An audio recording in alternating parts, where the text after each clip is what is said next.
Halo, assalamualaikum warahmatullahi wabarakatuh, teman-temanku semuanya. Nah, teman-temanku semuanya, sesuai permintaan di pertanyaan di kolom komentar, saya akan menjawab ya. PPDB di jalur zonasi. Kenapa kok pada masih bingung? Zonasi itu apa toh? Zonasi itu adalah pembagian wilayah calon peserta didik berdasarkan jarak atau radius domisili sesuai alamat pada kartu keluarga dengan satuan pendidik yang ditetapkan oleh Kepala Dinas Pendidikan dan Kebudayaan Provinsi Jawa Tengah berdasarkan usulan Kepala Satuan Pendidikan dengan melibatkan musyawarah kerja kepala sekolah MKKS SMA kabupaten kota di Jawa Tengah. Jadi jalur PPDB zonasi itu hanya ada di SMA. Betul teman-temanku semuanya. Oke, ikuti kita terus. Jangan lupa untuk klik like, komen, dan subscribe tentunya. Simak video ini hingga habis teman-teman.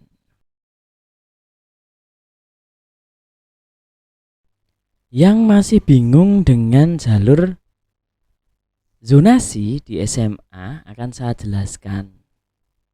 Di sini kuota zonasi adalah 55% dari daya tampung. Di sini teman-temanku semuanya 55%. Jadi SMA itu jalur paling banyak itu adalah zonasi. Ingat ya teman-teman, 55% itu adalah jalur paling banyak yaitu zonasi. 55% dari daya tampung. Titik koordinat atau titik ordinat satuan pendidik itu adalah gerbang utama, bukan gerbang belakang sekolah, bukan sampingnya, bukan, tapi gerbang utama satuan pendidik yang bersangkutan. Kuota jalur zonasi termasuk di dalamnya adalah zonasi khusus paling banyak ya, ini 12% teman-teman dari daya tampung. Jadi di dalamnya zonasi ada namanya zonasi khusus, itu paling banyak 12%. Nah, CPD dari kelompok pesantren zonasi sekolah mengikuti tempat kedudukan pondok pesantren dengan berdasarkan data yang bersumber pada data yang diselenggarakan oleh Pusat Data dan Informasi Pendidikan. Pengaturan zonasi ini dikecualikan bagi inklusi dan kelas khusus KKU. Nah, jalur PPDB SMA jalur zonasi. Titik ordinat calon peserta didik berdasarkan alamat domisili KK atau kartu keluarga yang diterbitkan dan atau telah tinggal paling singkat itu 1 tahun yang dihitung sampai dengan tanggal akhir pendaftaran PPDB. Nah, di sini ada ketentuan. Dengan ketentuan baru itu ada begini teman-teman. Apabila kurang dari 1 tahun terjadi perubahan KK yang tidak menyebabkan perpindahan domisili KK tersebut, masih dapat digunakan sebagai dasar seleksi zonasi. Jadi teman-teman, jika ada perubahan KK kurang dari 1 tahun baru ada perubahan, tidak masalah, itu ada ketentuannya. Perubahan pada KK yang tidak menyebabkan perpindahan domisili itu: 1, penambahan anggota keluarga, di sini dijelaskan. Terus ada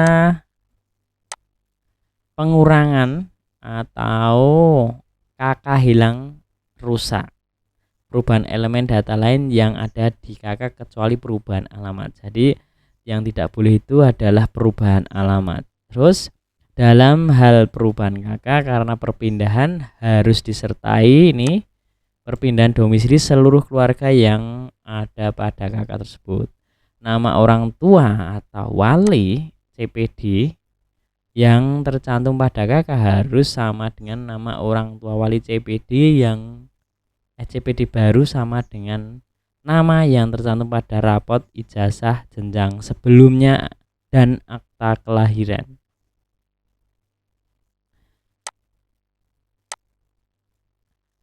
Dalam hal perubahan kakak karena perpindahan domisili status hubungan dalam keluarga pada kakak CPD setelah pindah dalam sebagai anak dan atau anak yang diasuh oleh panti dalam kondisi tertentu karena bencana alam. Nah, sekolah memprioritaskan peserta didik yang memiliki kartu keluarga dalam zona pada satu wilayah kabupaten yang sama dengan sekolah asal atau jenjang sebelumnya yaitu SMP. Nah, zonasi khusus diperuntukkan bagi wilayah kecamatan yang telah ditetapkan dalam zonasi reguler, yaitu wilayah kecamatan dalam zonasi reguler yang belum berdiri satuan pendidikan. Jadi zonasi khusus itu bagi yang kecamatannya belum ada SMA atau SMK negeri. Ini adalah yaitu wilayah kecamatan dalam zonasi reguler yang belum berdiri SMA maupun SMK. Nah, zonasi khusus merupakan bagian dari kota zonasi reguler. Ditetapkan paling banyak 12% dari daya tampung. Calon peserta didik dalam wilayah zonasi khusus dapat memilih jalur zonasi reguler atau zonasi khusus. Nah, kuota jalur zonasi khusus dapat didistribusikan untuk paling banyak 2 satuan pendidik di wilayah zonasinya dengan tidak melebihi jumlah kuota seluruhnya sebesar 12%.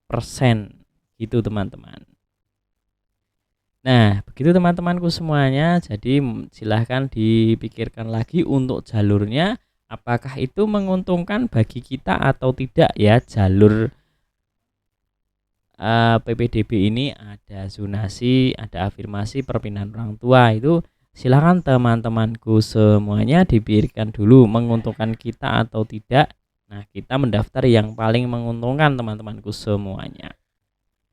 Oke, sekian dari saya. Jangan lupa untuk klik like, komen, dan subscribe tentunya. Wassalamualaikum warahmatullahi wabarakatuh.